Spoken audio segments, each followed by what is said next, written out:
IPL 2025 முடிவடைந்த நிலையில், அடுத்த சீசனில் தலைமை பொறுப்பில் ஏற்படக்கூடிய மாற்றங்கள் குறித்த பேச்சு இப்போதே சூடுபிடித்துள்ளது.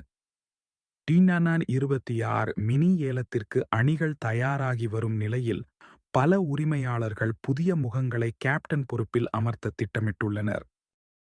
காயங்கள், நிலையற்ற ஆட்டங்கள் அல்லது மூலோபாய மறுசீரமைப்புகள் காரணமாக பல அணிகள் கேப்டன்சி மாற்றத்தின் விளிம்பில் உள்ளன. ஐபிஎல்-ஐ பொறுத்தவரை எந்த ஒரு கேப்டனின் நாற்காலியும் நிரந்தரமானது அல்ல என்பதை நாம் அறிவோம்.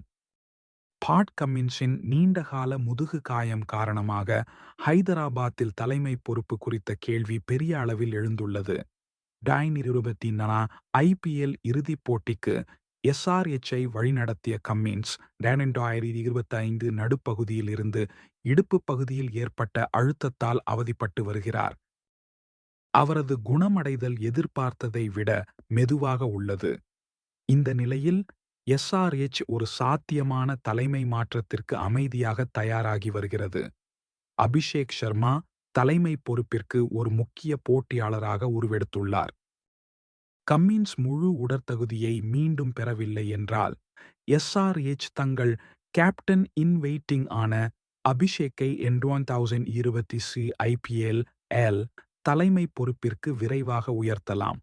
இது அணியின் எதிர்காலத்திற்கான ஒரு முக்கியமான முடிவாக அமையும்.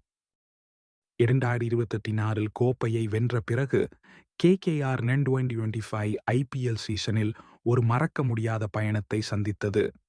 பிளே-ஆஃப்களுக்கு கூட தகுதி பெற முடியாமல் போனது அவர்களுக்கு பெரும் பின்னடைவு. வழிகாட்டி கௌதம் கம்பீர் விலகியதும், ஸ்ரேயாஸ் ஐயர் பஞ்சாப் கிங்ஸுக்கு மாற்றப்பட்டதும் அணிக்கு பெரும் இழப்பாக அமைந்தது. அஜிங்க்யா ரஹானே இடைக்கால கேப்டனாக நியமிக்கப்பட்டார். ஆனால் அவரால் அணியில் நிலைத்தன்மையை கொண்டு வர முடியவில்லை. 11 போட்டிகளில் வெறும் 11 புள்ளிகளை மட்டுமே அணி பெற்றது. கேகேஆர் மறுசீரமைப்பை நோக்கி நகரும் நிலையில் சஞ்சு சாம்சனின் பெயர் கேப்டன்சி பொறுப்பிற்கு அடிக்கடி குறிப்பிடப்படுவதாக தகவல்கள் தெரிவிக்கின்றன. இது அணியின் எதிர்காலத்திற்கு ஒரு புதிய திசையை வழங்கலாம். ராஜஸ்தான் ராயல்ஸ் அணியும் ஒரு கொந்தளிப்பான 2025 சீசனுக்கு பிறகு தலைமை மாற்றத்தை நோக்கிச் செல்லக்கூடும். ஆர்ஆரின் கேப்டனும் எல்லா காலத்திலும் அதிக ரன்கள் எடுத்த வீரருமான சஞ்சு சாம்சன் ஏமாற்றமளிக்கும் சீசனுக்கு பிறகு அணியில் இருந்து விடுவிக்க கோரியதாக தகவல்கள் வெளியாகின. அணி 9வது இடத்தை பிடித்தது இந்த முடிவுக்கு ஒரு முக்கிய காரணம். ஆரம்பத்தில் ஆர்ஆர் இந்த வதந்திகளை நிராகரித்தாலும், ராகுல் டிராவிட் தலைமை பயிற்சியாளர் பதவியிலிருந்து விலகி குமார் சங்கக்காரா மீண்டும் பொறுப்பேற்றதிலிருந்து நிச்சயமற்ற தன்மை அதிகரித்துள்ளது. கேப்டன்சி பொறுப்பிற்கான உள்போட்டி தீவிரமடைந்துள்ளது. ரியான் பராக், யஷஸ்வி ஜெய்ஸ்வால் மற்றும் துருவ் ஜூரல் ஆகியோர் சாத்தியமான வாரிசுகளாக கருதப்படுகிறார்கள். இது அணியின் எதிர்காலத்திற்கு ஒரு புதிய சவாலை உருவாக்கும். ருதுராஜ் கெய்க்வாட்டின் சிஎஸ்கே கேப்டன்சி காலம் ஏற்ற தாழ்வுகளைக் கண்டது. 2024 தோனியால் தலைமை பொறுப்பிற்கு தேர்ந்தெடுக்கப்பட்ட கெய்க்வாட் கேப்டனாக ஒரு வலுவான அறிமுக சீசனை அனுபவித்தார். இருப்பினும் 2025 ஐபிஎல் ஏற்பட்ட ஒரு எதிர்பாராத முழங்கை காயம் 5 போட்டிகளுக்குப் பிறகு அவரை வெளியேற்றியது.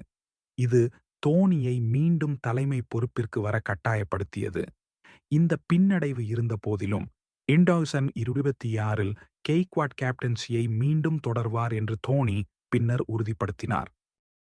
இது அவரை நீண்டகால தலைவராக வளர்ப்பதில் அணி உறுதியாக இருப்பதற்கான தெளிவான சமிக்ஞையாகும். சிஎஸ்கேயின் இந்த முடிவு அணியின் எதிர்காலத்திற்கான ஒரு நிலையான திட்டத்தை காட்டுகிறது.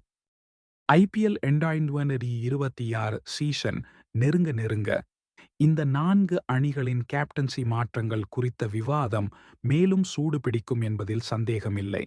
ஒவ்வொரு அணியும் தங்கள் எதிர்காலத்தை வடிவமைக்க முக்கியமான முடிவுகளை எடுக்க வேண்டிய கட்டாயத்தில் உள்ளன. இந்த மாற்றங்கள் அணியின் செயல்திறன், ரசிகர்களின் எதிர்பார்ப்புகள் மற்றும் பந்தய சந்தையில் பெரும் தாக்கத்தை ஏற்படுத்தும். அடுத்த சீசனில் யார் தலைமை பொறுப்பை ஏற்பார்கள் என்பதை பொறுத்திருந்துதான் பார்க்க வேண்டும். இந்த வீடியோவில் உங்களுக்கு பயனுள்ள மற்றும் சுவாரஸ்யமான தகவல்களை பகிர்ந்து கொள்ள இருக்கிறோம். வீடியோவை முழுமையாக பாருங்கள். உங்களுக்கு பிடித்திருந்தால் லைக் செய்யவும், ஷேர் செய்யவும் மற்றும் எங்கள் சேனலை சப்ஸ்கிரைப் செய்ய மறக்காதீர்கள். உங்களின் ஆதரவு எங்களுக்கு மிக முக்கியம்.